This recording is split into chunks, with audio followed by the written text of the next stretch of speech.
All right, this is the rather imposing Philadelphia Brigade monument in the West Woods at Antietam.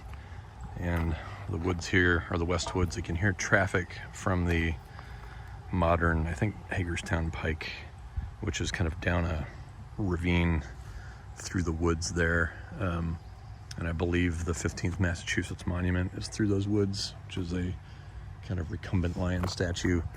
There's a battery down there representing a Maryland Confederate battery that was positioned here.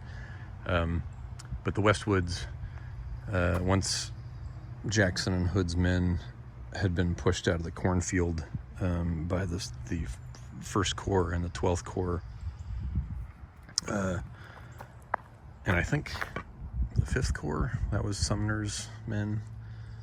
It was Sedgwick was in charge of the attack that came basically from the cornfield, which is in this direction here. The Union troops were moving this way towards the West Woods to try and push the remnants of the Confederates out of it, but had some initial success pushing into the woods. But then from this direction, and the Dunker Church is back in that direction, McLaw's and Early's brigades basically hit the Union troops in the flank, and it ends up unraveling the Union attack, and Sedgwick's division is basically pushed out of the West Woods and back towards the cornfield.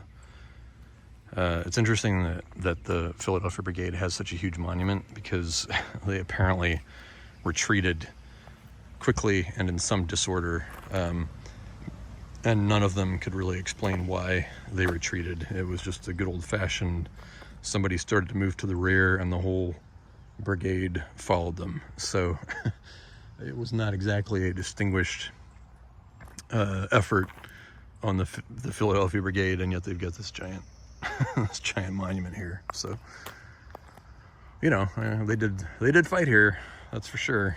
But they were a little more famous for having made a hasty retreat after taking Confederate fire.